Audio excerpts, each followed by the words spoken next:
see something and you think it's real. Sometimes it is, and sometimes it's not. In addressing the United Nations last week, had the opportunity to do something the United Nations should have done a long time ago.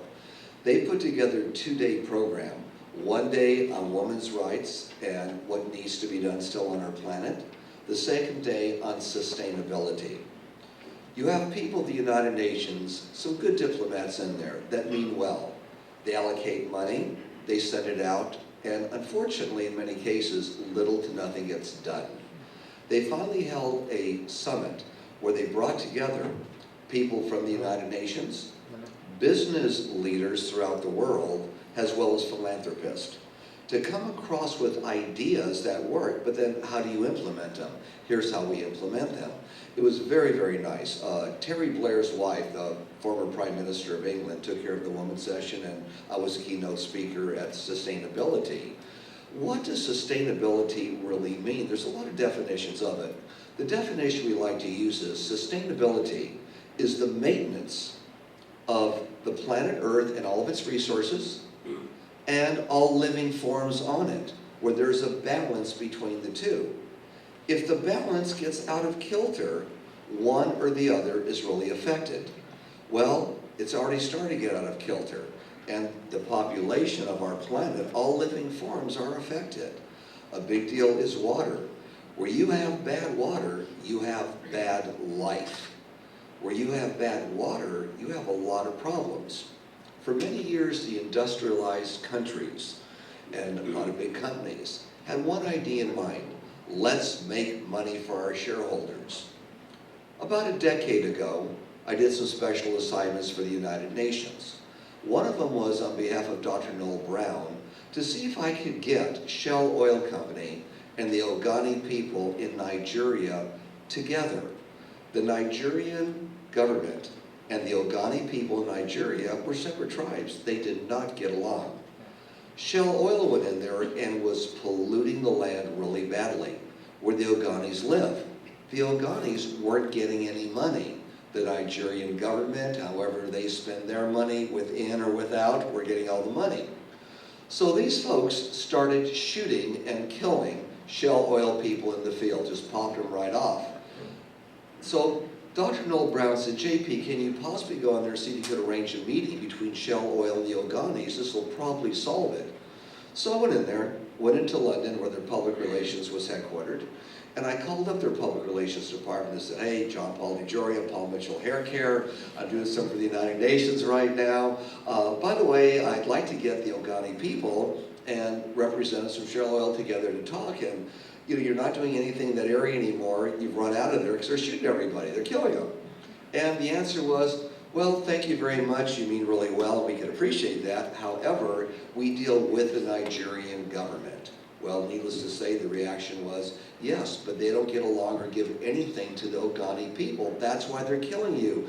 I'm sorry, we have to work diplomatically the way we do. I said, okay, here's what we're going to do.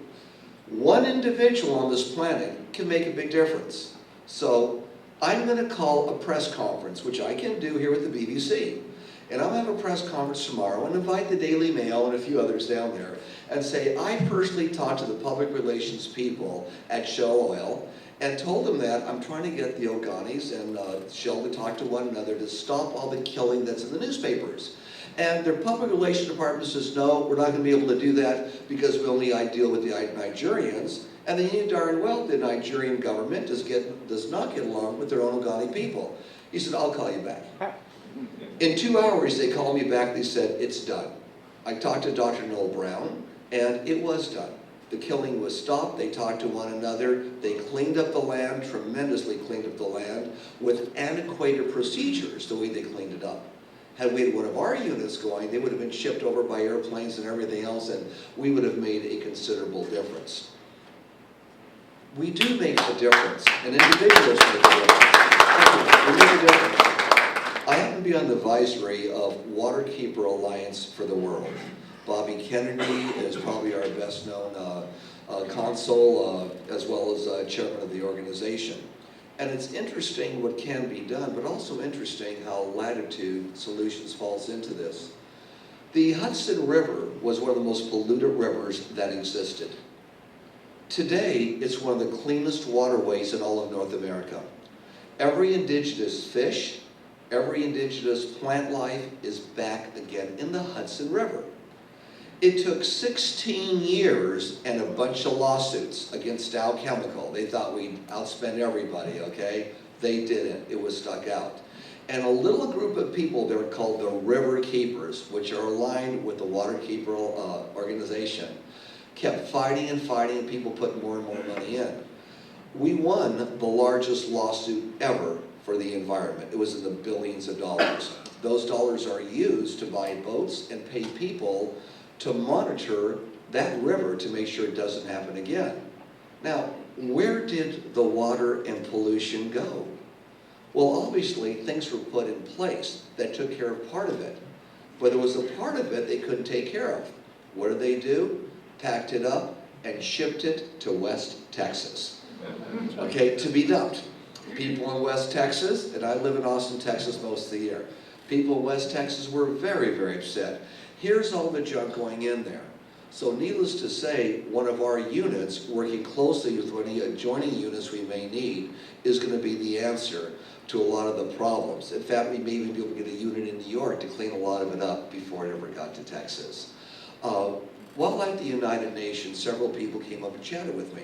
One group was from New York, and they said, JP, I'm the advisor to the mayor, and we need this badly. When can we get, if this works in New York? Well, my answer was, please wait a few months. There's some other things that we're working on right now, but we'll get back with you. It's amazing how we spread the word out and what this does and how many people want it if it really works. Two people, the Texas Railroad Commission, spoke to both of them and said, if this works, we need it badly. In fact, a lot of people need it badly. What I like most about Latitude Solutions is it's an answer that benefits the entire world. We need clean water. And those industries that are now being regulated, and I'm against regulations, except when it comes to the environment. I'm 100% behind every regulation when it comes to the environment. Anyways, we need this. We need it badly. Industry needs it. The end result is that people and the plants need it very, very badly. So that was the first thing that really excited me about this technology when my dear friend Ernest Bartlett first presented it to me. I thought, wow, it's pretty cool. But is it real? So I took my friend Michael Gustin of 27 years and sent him to check out the technology. He came back and said, JP, it is really real. This is the real thing. Had no second thoughts of, I want to get involved in this because it's a good thing. My thinking is that we won't be able to produce enough units in the next couple of years to fill the demand. JBEL, one of the greatest organizations imaginable, is aligned with this, and they're going to do everything they can do to make sure that we're able to fill it. Along the way, success unshared is failure. And that goes into something that Harvey and I talked about, and that we have now our foundation, where a certain percentage, the majority percentage, of one of our divisions of the company is going to be going into helping the world out. Where we have these unique units that Mr. Gilmore has been designing with his colleagues that'll take maybe 15 gallons per minute. And we can put them into areas where they have bad water, clean their water. 15 gallons a minute means a small village will have clean water for the first time. The goal is to give these away free of charge. We have other colleagues that are in shipping, and perhaps they wouldn't mind putting some of these units aboard their 747s as they deliver major things throughout the world. It's a good thing we're doing. When one does something that is very good for business, but more important, when one does something that's very good for those that you service, and the end result is because of your business, everybody benefits, and then on top of it, you realize and you practice that success unshared is failure, there's no way a business like this couldn't do anything but grow, grow, grow. I also own Patron Tequila. When you're in the tequila business, they have something called stillage. This stillage is some of the most polluting things you could possibly put on the land, destroys the water table and everything, and they just dump it, period. Well, I invested several millions of dollars, not knowing that Latitudes existed a few years ago, into making a plant within our own plant in Mexico where we make Patron that would clean up the stillage, where we use some of the water for agriculture, and what is used, what's left, we could use for organic fertilizer for the agave fields.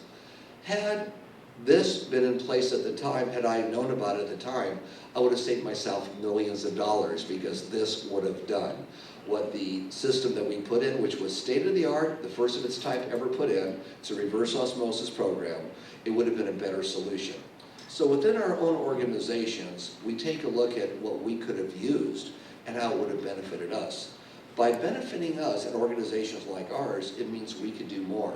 We do everything from, we're still one of the guys down there in Louisiana building homes for the St. Bernard Project. We feed a lot of people throughout the world that are starving. And we make sure that places in the United States that are in need are also taken care of in a big way. We're on a planet right now where the frequency is rising. Now, what do I mean by this? Is this a New Age religion? No. The frequency is rising on the planet, and it can be measured. It means that a frequency that is rising gives every human being more potential and more energy to think a little more clearly on what is right and what is wrong. There are more people today per capita, that want to take care of the environment and help out than ever before in the history of our planet.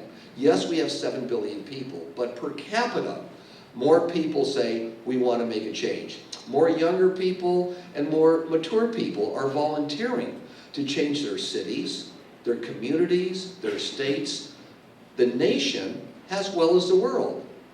Receive more requests from students, graduating students that want to go somewhere. JP, do you have one of your deals you have going in Africa or in Thailand where we could volunteer our time for a year or so after college? It's amazing, well-educated people. This frequency is going to continue to rise. Now, a lot of people are putting out movies, putting out books, and they're going over history, back to the Aztecs, back to the Mayans. What's going to happen the 23rd of December, 2012?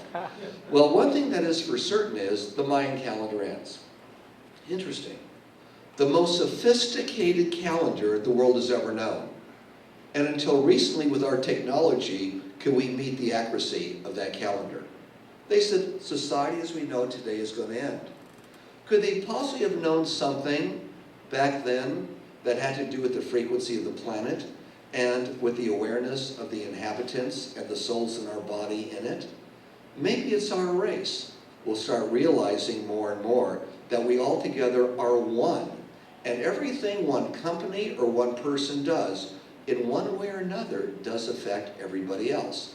What is for certain on that day is that every one of our planets in our solar system are perfectly aligned with the sun and the center of the universe. Now, will something physical happen to our planet? Possibly something, because as the moon goes around our planet, what happens? The tides rise, tides fall, they go in, they go out, and other things happen with the cycles. Well, something may happen, but I feel that with all the frequency and the good stuff going on right now, we have some pretty violent earthquakes in various places. Perhaps they could help adjust this planet for anything major that may come along. I don't think it's going to be the end of the world at all. What I think it's going to be is an awakening for a lot of people to do a heck of a lot of good for one another, realizing that we all deserve to be free and happy on this planet. We all deserve to have clean water, and we don't have to wait to reach a peak in frequency and awareness to start doing that. At Latitude Solutions, we are doing it right now.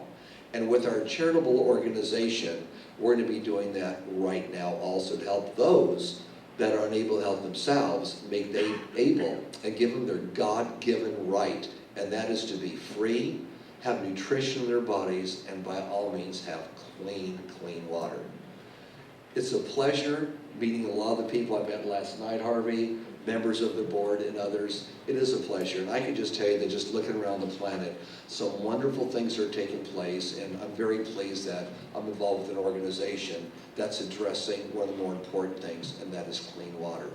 When you feel good and you're healthy, you're happy. In life, happiness, health, and then wealth should be the priorities. If you're happy and you're healthy, it's amazing how your attitude changes. If you're unhappy and you're unhealthy, you sacrifice your body sometimes and blow it up for a cause that someone brainwashed you to believe in. And that's not what God, or if you're an atheist, what the universe wants. They want oneness and wholeness for everybody to get along. And I think that's kind of what Latitude represents in business as well as in philanthropy. Nice speaking with you folks. Nice having you here.